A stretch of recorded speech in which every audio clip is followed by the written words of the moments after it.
Bro, we're finally live again, yo. It's another day.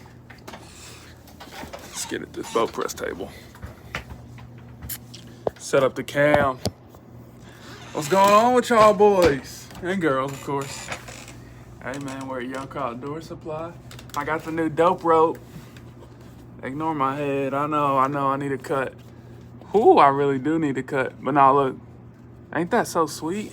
That's why I'm wearing the hat, bro. Anyways, all right. Today I kind of want to talk about the best broadheads to shoot. In my honest opinion, the best broadhead I've ever shot, because I haven't shot ours yet, is a QAD.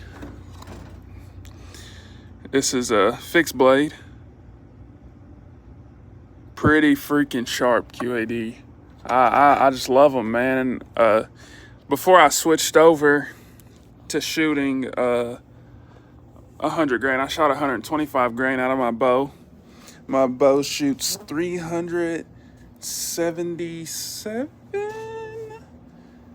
Maybe I'm lying. Hold on, let me check.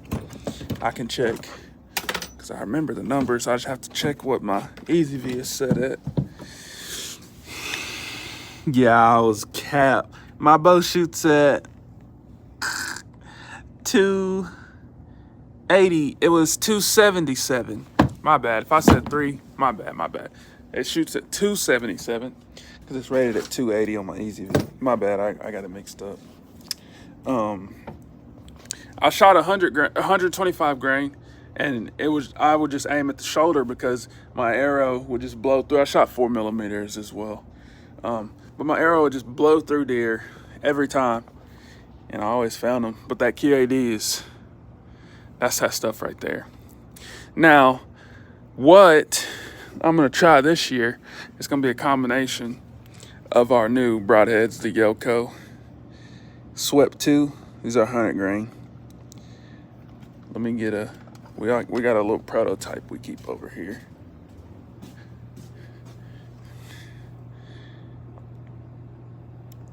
If it'll focus. It act like it don't want to focus. But y'all get the point, right? That little blade over shaft like the QAD will do, a little bit more. I like it close, so once my arrow hits, this can be dull or not, which the good thing about these is, and the good thing about QAD or any fixed blade that has 3 blades, I mean, you just put it on the grindstone. You can sharpen up your own blade and make them even sharper. But man, these are so good because sharp or not, it's gonna be all on my arrow. Wherever my arrow goes and wherever that hits, it's all gonna hit at once. Like as far as like an expandable, I gotta wait for it to hit and then it opens up, you know what I mean? Well, with these, you don't gotta worry about that. Now, what I really wanna try with these, after I shoot those, I would like to switch over to a dead meat. Now, a dead meat is really good. I mean, you have your mega meats, and I mean, you have, your Pro Series. Hold on. No, not those. These are really good too. Hold on. Let's be correct. Let's be correct. Just like the mega meat, you have the whitetail special. Now, these big broadheads, especially mechanical, come with a lot of whistle.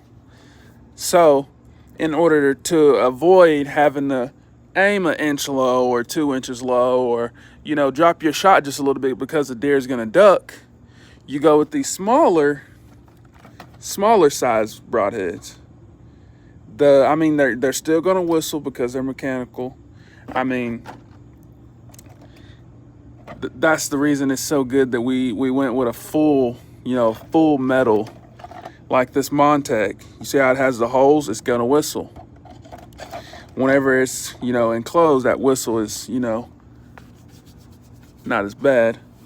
If there is whistle, because around here in Arkansas, typically we are not hunting in the bean fields or, how they hunt in the fields and stuff and spot and stalk like they do in Kansas.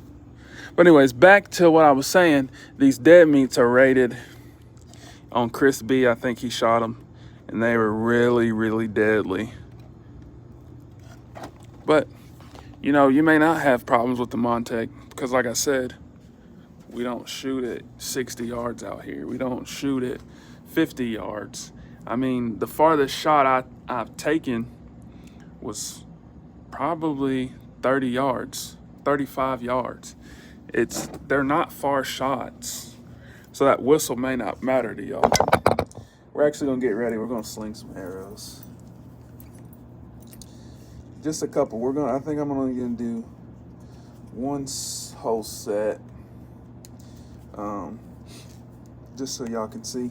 I'll show y'all too how I like to put my dang release on. So how I want to do it, my uncle does this as well. We always go to number 5. Every time, no matter what, we always go to 5. On any one. So 1, 2, 3, 4, 5. So it'll go and hold 5, so that's number 3. Does that make sense? So 1, 2, 3, or we'll go 1, 2, 3, 4, 5. You know what I mean?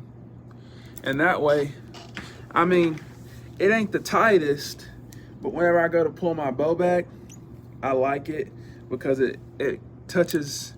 I like to go right here where that inch is, you know what I mean, on your finger.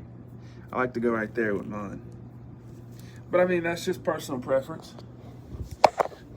We're gonna be shooting these arrows we've been shooting. These are actually some ones that I fletched up and wrapped. Cullen did a couple of them. But here's our little Fletcher. We use a bear paw, and we use gold tip glue, and we actually use sometimes actually use crazy glue. Get my bow out. I used to shoot gold tips, the flexible gold tips, but I don't shoot them no more. Yeah, we're just gonna shoot one round. We're gonna call it a day. Try to keep it around the 10-minute mark.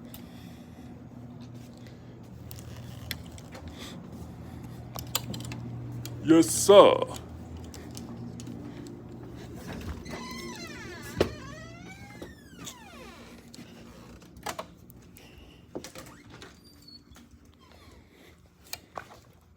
Man, it ain't too hot today. Not just yet. We'll set that like that.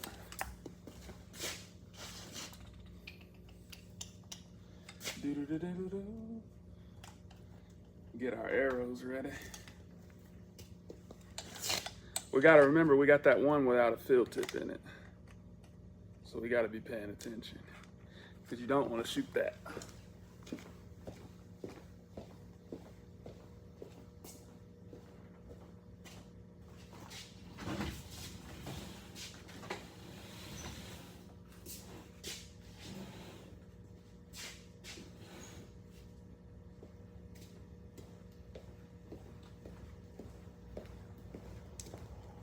So quick rundown on my bow. I have a 39.5-inch draw. I shoot 4mm Easton arrows, 100 grain field tips, so 100 grain broadheads. These are Max Hunter fletchings. I shoot an Excursion 6 HD Expedition bow. These are 60-pound limbs. I think I'm at 52 pounds because my draw length is so long. 52 pounds does not affect me. And it's good for me because this is a speed bow. So whenever I get pulled back, it has jump. You know what I mean? So 52 pounds helps me counteract that, counterbalance, whatever you want to call that. I shoot a Trophy Ridge rest with a piece of felt on there, just like most of the new rests come today. I have a Bee Stinger stabilizer and an Easy V bow sight. Let's shoot these arrows and end off today's video.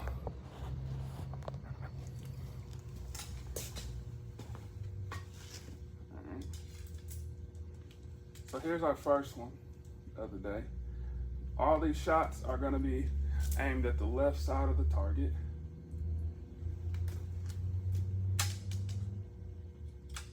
I don't know why it does that.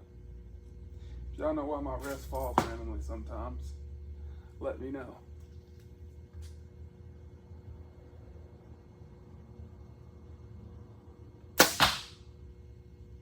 Perfect. Like I told y'all before, I don't know if you are new, this sight is not made to shoot dots. It is made for killing. So if I'm aiming at the dot, there went that jump. I don't know if y'all have noticed it. It's kind of like an instinctual shot. So my groupings sometimes are never close. I don't really know how to explain it to y'all. Maybe I need to practice more, which we've been doing for the past 3 days. Just trying to get better, man. I think this is gonna be our last arrow for the day. This fourth one does not have a field tip in it. If y'all are enjoying me shooting every day, I'll keep doing it. Drop a like, subscribe, and let's send this last one on. Thank y'all for watching, man. I'm gonna show y'all this grouping, and that'll pretty much be it for the video. I mean, if you ask me, I think I told y'all my shot to go left is kind of weird. But if you ask me, that's not horrible for an easy V. I mean, yeah, you probably at 20 yards, you probably all want them stacked up on top of each other. But I ain't gonna complain. I'm just gonna keep on shooting, keep on practicing, and getting better, man. Shooting this goddamn bow. Thank y'all for watching. Peace out.